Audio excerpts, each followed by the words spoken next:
Hello everybody, Aaron Sager from Snap Fitness CBD coming at ya again with another vid.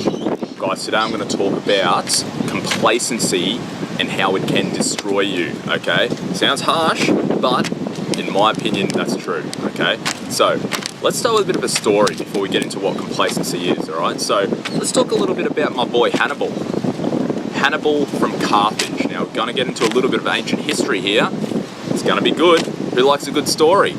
So, Hannibal from Carthage. So, there's back in the day there was Carthage and there was Rome. Now, Carthage was actually stronger than Rome at one point back there.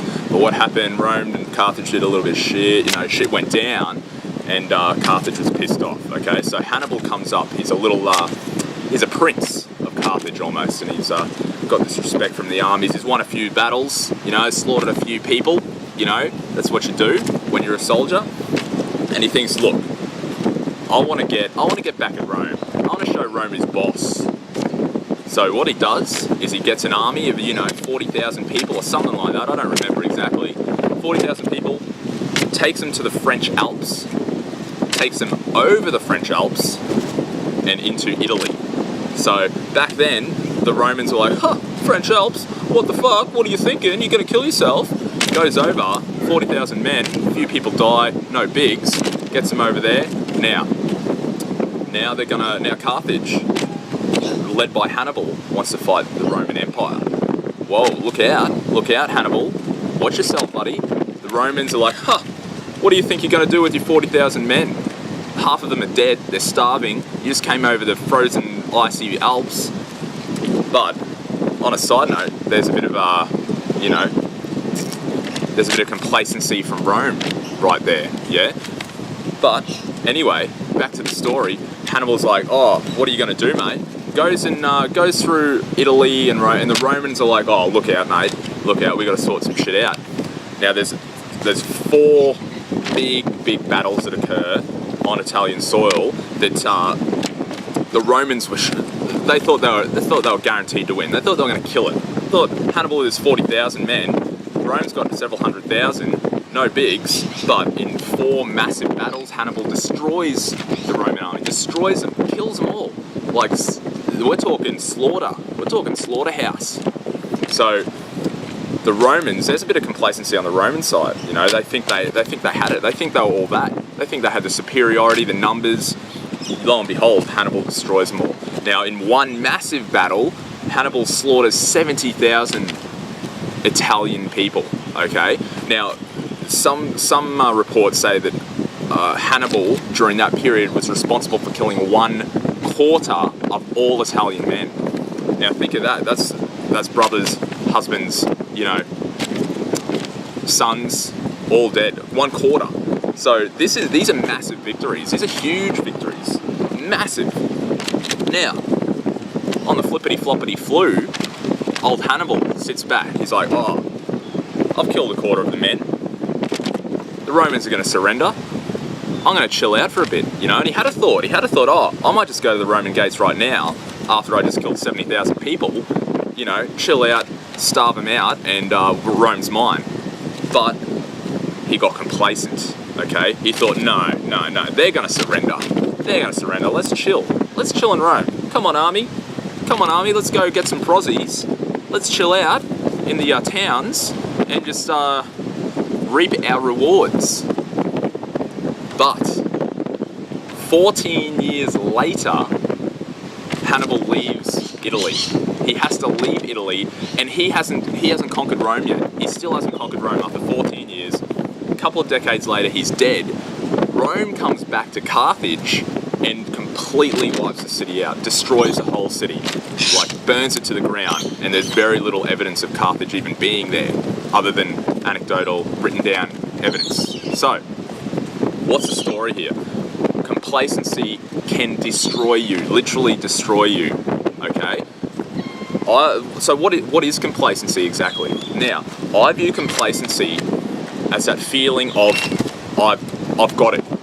I'm there. I've reached my peak. I've reached my peak, and now I can sit back and relax and chill. I'm there. I've made it, baby. I've made it. Make it rain. I've made it.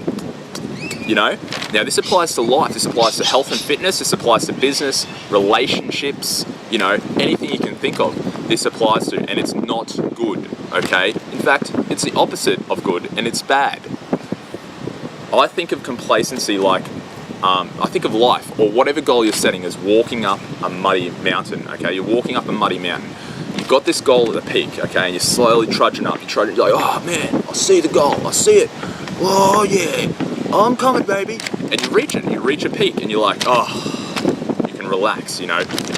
Bask in your glory for a little bit. You know, you turn around, you reach the peak of the mountain, you turn around, you're looking out, you see the view, and you're like, oh, I've made it, baby, I've made it. But if you stand at that peak and you stare out to that view for too long, if you bask in that glory for too long, you're going to turn around one day and you're going to look up and you're going to be like, oh wait, I have slipped down that hill. I've stagnated and gone backwards. While I was basking in all this glory, I've been slipping. Okay, I've got comfortable. Now, how can we get around complacency? Now, there's a few different ways to get around it. Always be challenging yourself, guys. Always be challenging yourself. That's number one. Wherever you get to, do not get comfortable, okay? Now, it's all good to have strategic rests. It's all good to bask in your glory for a little while. Be proud of the achievements that you make. But if you do that for too long, you're going to slip backwards. Another thing I like to live by is, if you feel comfortable right now, if you feel comfortable for too long, you're probably stagnating. You're not challenging yourself, okay? In business, in your relationships, in health and fitness, you need to be feeling a little bit uncomfortable at times, okay? Now, that's, if you are feeling uncomfortable, you're probably challenging yourself and you're probably growing as a person, okay? Very, very important. You want to be striving for something all the time, okay? Once you reach a goal, set a new one. Very important. You can't just reach a goal and then say that's it and not set another goal, because you're aimless, you're goalless, you're not heading anywhere. So always, once you've reached a goal, be proud of your achievement, bask in it for a little while, and set a new goal. If, say for example, if you lose 20 kilos, you're like, oh yes, 20 kilos done. I'm happy, I'm feeling good. Then set a new goal. Maybe set a fitness goal. Maybe set a body fat percentage goal. Some people reach a certain weight and then they want to do a triathlon. They thought, oh, I've always wanted to do a triathlon. Go and set another goal. It's going to keep you striving, keep you growing and challenging you, okay? Now, lastly, it's a very strong belief of mine that you are never 100% perfect at anything, okay? I see this in business, for example. A big one was the old BlackBerry. They thought they had it. They thought they had the best phone in the world. Oh, sneaky little Apple comes in through the behind, dominates the iPhone. The iPhone dominates the industry now. The BlackBerry didn't think they needed to change. They thought they had it. They thought they were there. They didn't need to change. They didn't need to innovate. They didn't need to create something new. They were like, we'll rehash the same old shit. Nah, now they're nothing. Now they're dead. Nothing at all. And Apple dominates because they're thinking, they're creative, they're doing new things, they're striving, they're challenging, okay? You're never 100% perfect at anything, and you can always improve. No matter how advanced you think you are at anything, you can always improve, okay? I'll see you at the gym, buddies.